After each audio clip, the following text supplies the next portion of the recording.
Hello everyone, I'm Musical Daredevil. Right now I am located somewhat north and west of the city of Nisus.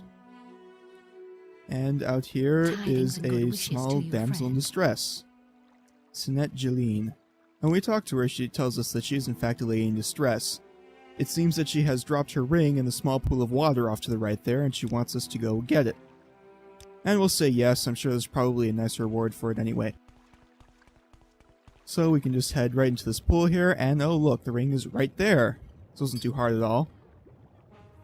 But at the moment we grab the ring, Sinette Jeline and her almost invisible friend over there decide they want to try and kill us. I've dealt with harder things before though.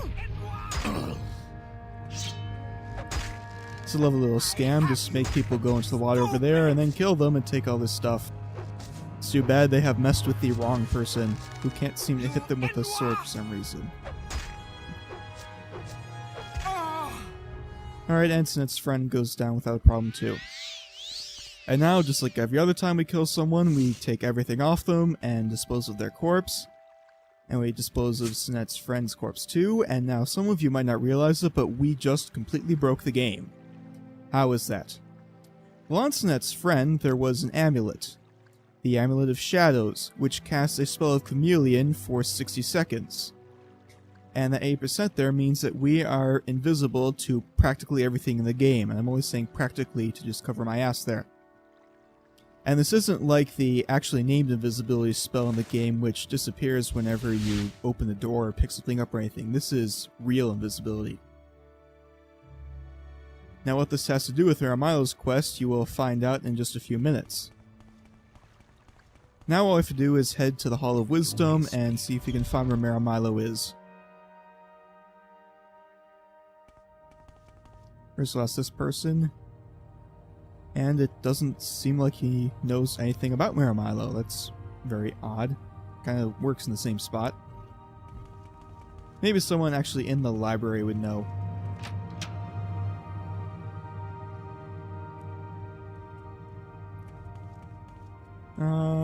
Well, she doesn't seem to be in here at all.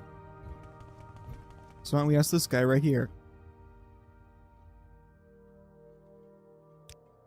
He tells us that if we can't find her, we should take a look in her office, which is just down the hall outside there. Which I think we will go do. And it looks like her door is locked, but luckily I have an unlock spell right here.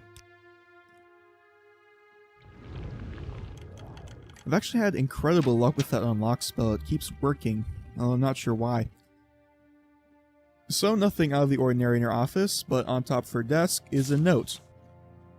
And it states that Maram had to go over to the Ministry of Truth, and she might be there a while, so she wants us to meet her there.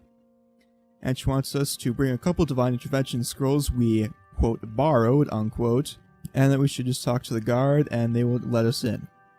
And she also left us a couple levitation potions just for fun. Now you also notice that this note is addressed to Amaya. Do you remember the code word for if Milo gets in trouble?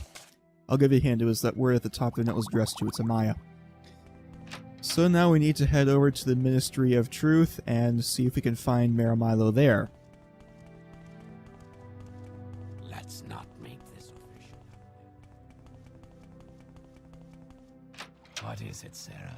The Ministry of Truth is that gigantic floating meteor you can see right over there. Now with a couple levitation potions, we can just head straight up.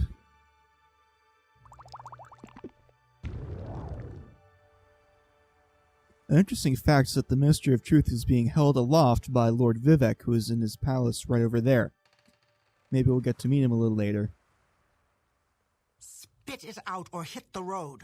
So we talk to the guard, and it just so happens that she is friends with the distant priest, and so she's going to hand us the key and make up some cover story about how we punched her or something, and then just took the key from her.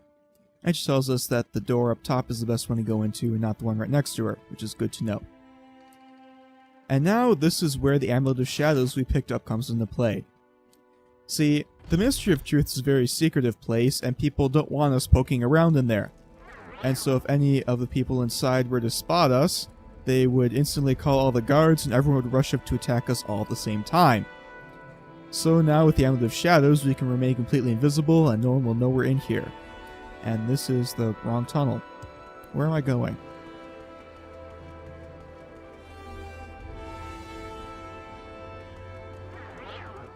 So you can just walk right past these people and they have no clue at all.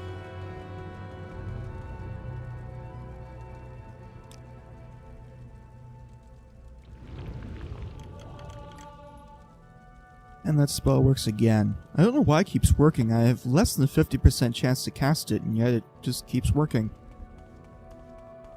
Oh well, I'm not complaining. So down at the end of this long row of platforms here are the 3 prison cells, and Milo is being kept in one of them. I'm not sure which one exactly, but there's only 3 of them. Shouldn't be too hard to find her.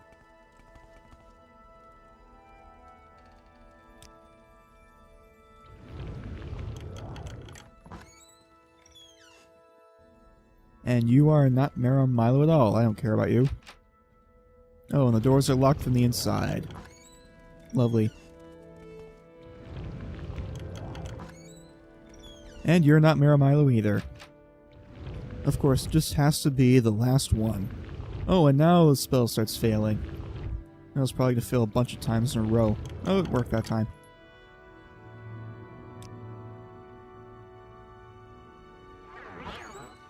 It's kind of strange that no one's at all aware of the fact these doors are just randomly unlocking and opening and closing. Almost out of magic. You're Milo. So, yes, we did indeed bring Divine Intervention scrolls, and she now tells us her escape plan. It's a very elaborate plan involving Divine Intervention, and what she's going to do is tell us to take Divine Intervention over at Ebonheart, where we are going to talk to one of our friends at the docks there, and they're going to take us directly to the monastery of Holamayan, where the distant priests are.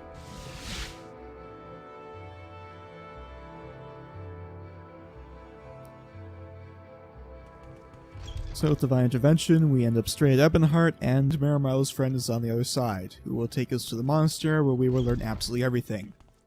Now I know there have been a couple plot dumps in the past, and I just sort of skipped over those because they would be boring, but this time I am actually going to cover all of that information, and I will explain how it's going to work once we get there.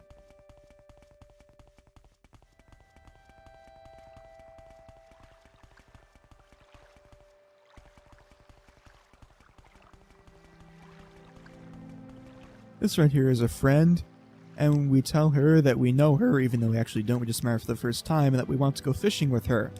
And she says she has a great fishing spot, which just so happens to be right in front of the monastery. Very good coincidence there. And now here we are at the monastery.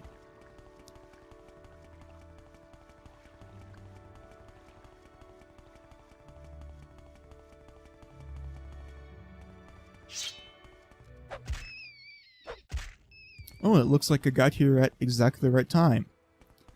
There are only 4 hours that Outer Shell of the Monastery is open at any point during the day, and those are specific hours which are important to the plot, and I will explain those more later.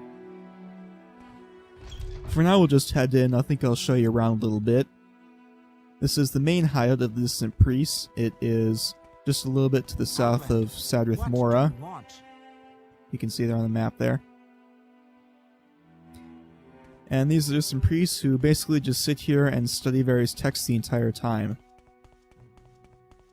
And they got bedrooms, they got libraries, they got a whole bunch of nice stuff so they can just stay here forever as long as they want. And now as you can see, Milo got here safe and sound. And just says she's going to stay here and do a whole bunch of research with them. And then right next to her is this guy, Gilvis Borello. And this is the person we are going to talk to get all the information we need to know.